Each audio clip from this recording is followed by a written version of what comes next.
I'm sorry that I have to make a second video about this, but this is a very serious topic and I want to get bulk of what I want to say out in one go. So I'm going to continue reading what I wrote. I do not have to apologize to the entire internet for allegations on my name that don't have proof. But what I do owe you guys an apology for is how I let myself turn into someone that I have been very against. I'm sorry for the bad decisions I made and the kind of content I started pushing out while struggling with addiction. I never intended to be famous in the first place. When I started this account, I was 41, flip it around.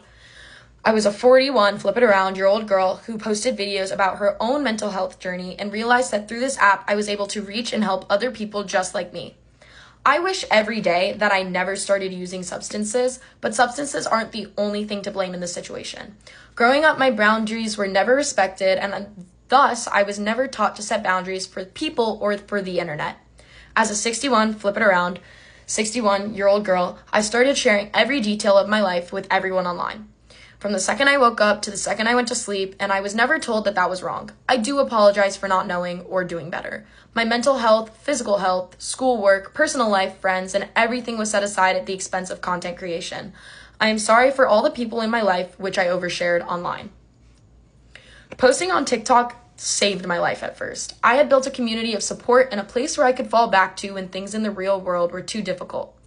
Along the way, an agency reached out to make money, and this is when people in my life became very involved in my account. Suddenly, it didn't matter if I had homework or if I wanted to hang out with my friends because I had an ad to film or TikToks to film. Sophomore year was when I started Snapchat, in which I had to post 100 to 200 times a day, every day, for 6 months. This was where I started having bad episodes of derealization and dissociation constantly. I couldn't even look at myself in the mirror. But obviously, no therapy was given to me because that would just stress me out worse, giving me less time to film videos.